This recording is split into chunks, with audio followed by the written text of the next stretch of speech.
রবিবার থেকে শুরু হয়েছে খয়েরপুর চতুর্দশ দেবতা মন্দিরে ঐতিহ্যবাহী খার্চি উৎসব মেলা।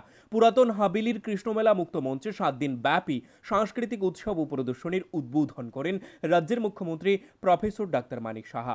তিনি বলেন, সম্প্রীতির এই মেলা ভবিষ্যৎ প্রজন্মের কাছে পৌঁছে দেওয়ার দায়িত্ব নিতে হবে। অনুষ্ঠানে মুখ্যমন্ত্রী ছাড়াও উপস্থিত ছিলেন মন্ত্রী সুশান্ত চৌধুরী, মেলা কমিটির চেয়ারম্যান তথা এলাকার বিধায়ক রতন চক্রবর্তী, বিধায়ক রামপদ জমাতিয়া, পঞ্চায়েত সমিতির চেয়ারম্যান বিশ্বজিৎ সহ অন্যান্যরা। উপস্থিত বক্তারা খার্চি পূজার ইতিহাস নিয়ে আলোচনা করেন। এবারে মেলায় 900টি স্টল খোলা হয়েছে। প্রধান পুরোহিত চন্তাই পূজার সূচনা করেন।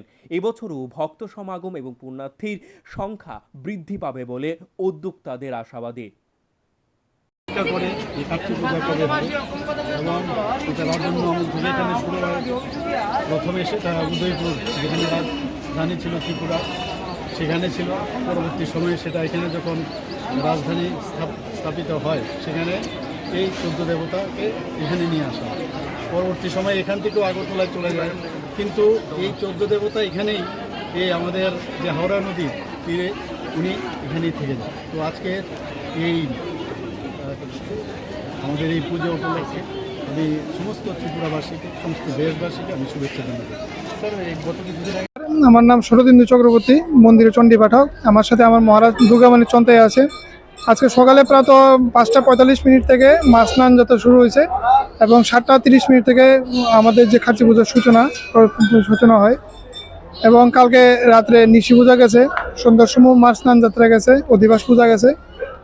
এখন পর্যন্ত মার পূজা সুন্দরই হয়েছে। ডিএম সাহেব, আমাদের এমএলএ সাহেব আমাদের খুব হেল্প করেছে এবং আশা করি যাত্রীগণ আমাদের অনেক সহায়তা করবে। মেলা যেমন সুষ্ঠু এবং সমৃদ্ধি লাভ করে দেশের মঙ্গলের জন্য তো পূজা হয়, মঙ্গলটা যেমন ঠিকভাবে আমরা থাকে এবং আমরা সমস্ত পুণ্যার্থীকে হেল্প করব, ওরা যেমন আমরা হেল্প করে।